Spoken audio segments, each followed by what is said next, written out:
Greetings, fellow alchemists, and welcome to Wordplay Wizardry.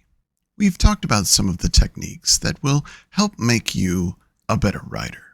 Today, I want to discuss some tools that will enhance every story. No, not those kind of tools. What I mean is something I refer to as the literary color palette, and that consists of tone, mood, and theme. Each one adds a new layer to your work. Together, they influence the feel of it and create a complete work. So let's start with the bedrock. Theme. The theme within a story is some message that you wish to convey. Expressing it can be more overt or more covert. Examples of theme might be justice, family, influence, identity, freedom, power, love, corruption. In Sweet 16, the theme is addiction, a need, a craving that is slowly seeping in, taking over every thought, influencing every action until it boils over and forces action, addiction, and controlling that addiction. Something that is applicable beyond the story itself. By inserting a theme, your work takes on a new dimension. There's a message now, even if there's not a huge signpost. And maybe that theme is more ethereal than overt. In Star Runner: Journey Beyond, one of the main themes is honor. The main character, Simon, joins the military a little late. What this means is his view of the military is only what he's been told and what he's seen. The fleet, the hand of justice, is a shining beacon across the galaxy. Paragons of justice. Its members are held to a higher standard. At least, that's the propaganda line. But he believes it. And instead of fighting the way everyone else fights, he does so in accordance with that message. But what becomes interesting is the antithesis: duty. Several times across the series, duty is framed as a bad thing, but there's reason behind that. How many atrocities happened because somebody was only doing their duty? With honor, a soldier might think and reason before acting. With duty, all there is action. Receive an order, carry it out. Is that entirely accurate? No. But it is the image that I wanted to paint within the story, because it can be accurate. And it has been in the past. The next tool at your disposal is mood. Mood is the emotional response your words intend to create. Unlike theme, which can be overt or covert, mood is entirely covert. It's an underlying sense within the scene, but not a direct description. A moonless night with a bitter wind sweeping through a leafless forest. There is mood there, but because there's direct description, this is considered a forced emotional state. This is atmosphere. Mood is implied rather than stated. He looked around, but found no one. Not even the forest insects had come out to play. Just him, just the trees, just the night. The sense of loneliness and foreboding isn't stated in that piece, but it is there. There are no direct descriptions to force a response, but we have one all the same. Now, it is worth noting that atmosphere and mood can appear in the same scene. In this way, they work together to create a much deeper emotional experience, one that is both implied and forced. Now, one thing I will note is that mood will change many times throughout the story. Just as emotions change, mood changes. You want readers to feel what your characters feel. Wouldn't be very interesting if it was just one mood for 50,000 words, now would it? Our third descriptive tool is tone. Unlike the other two, which reflect the story itself, tone is a mirror back at you, the author.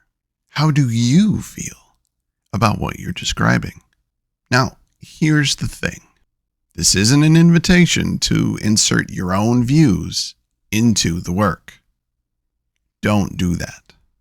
Instead, look at tone in the same way as atmosphere, a forced sense of emotion.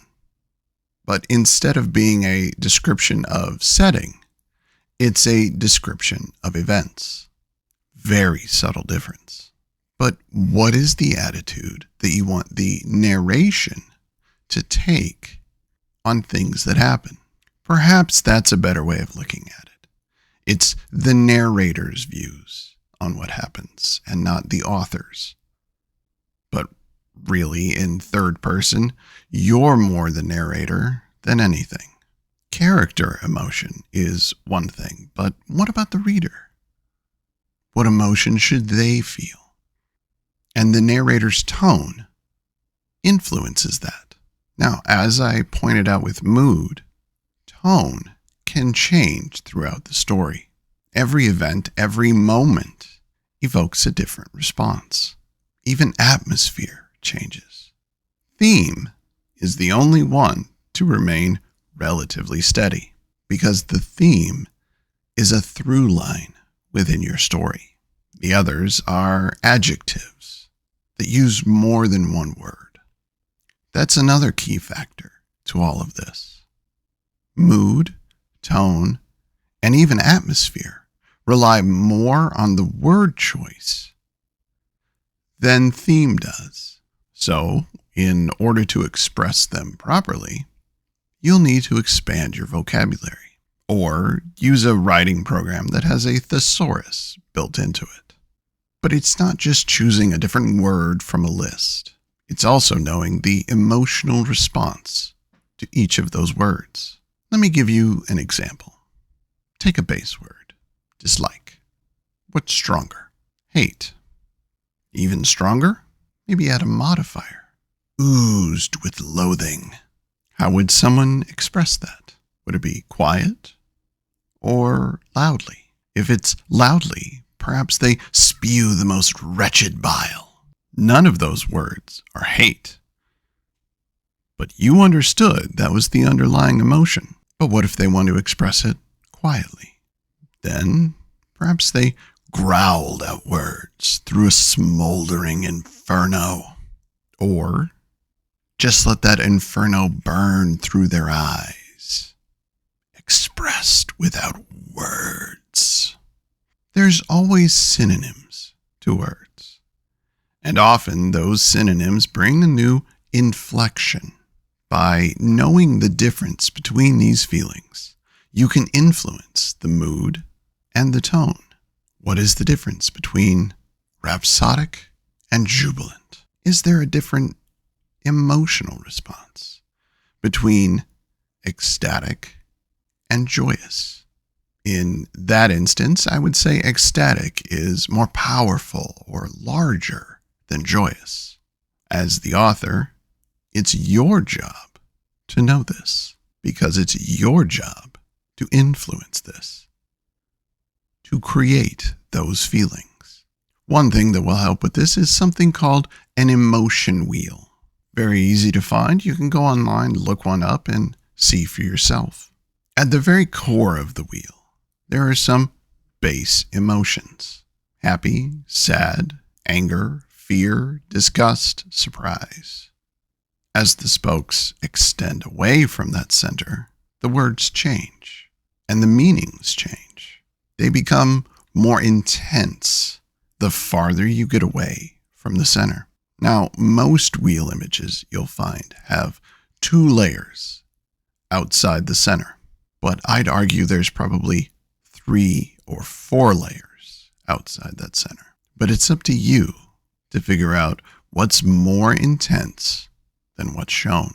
English has 170,000 words.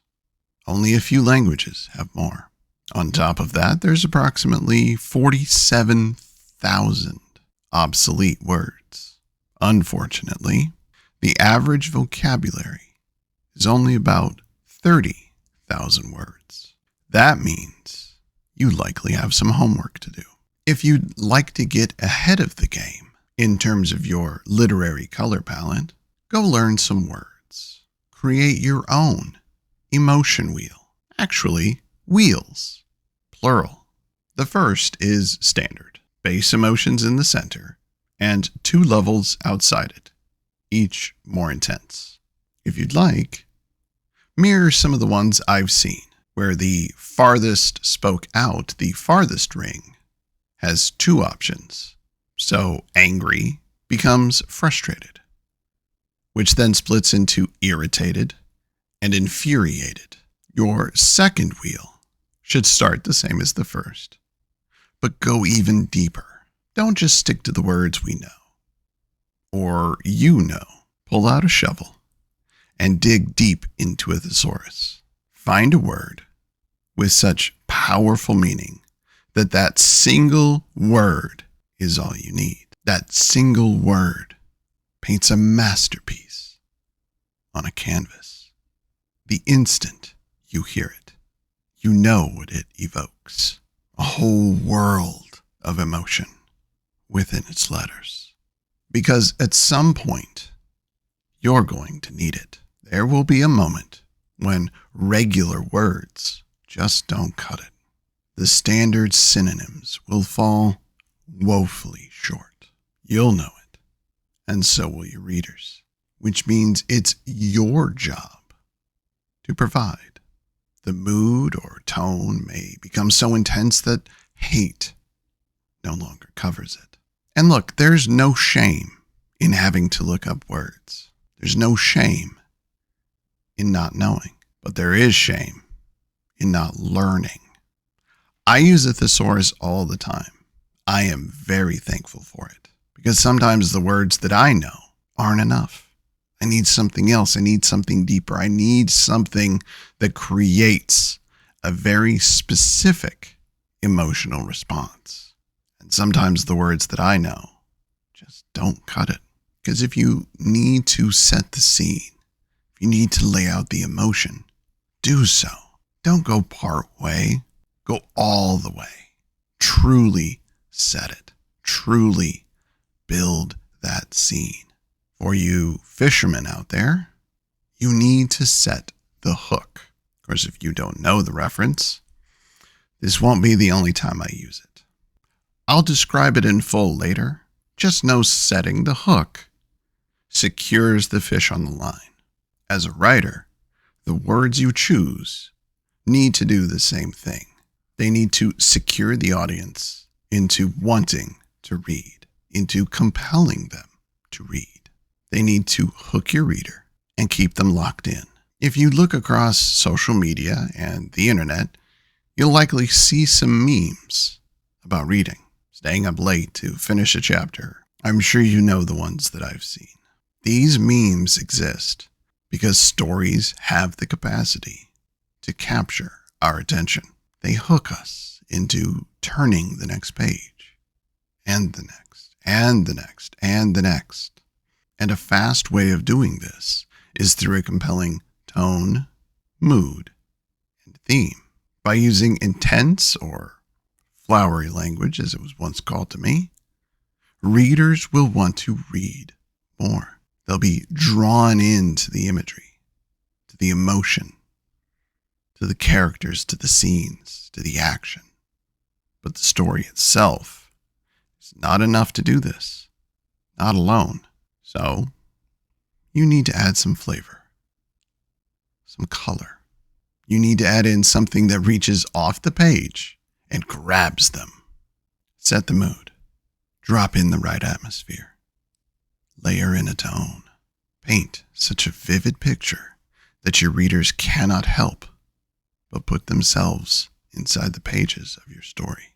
By doing this, not only will you have a well-rounded story, but an engrossing one as well, a compelling read.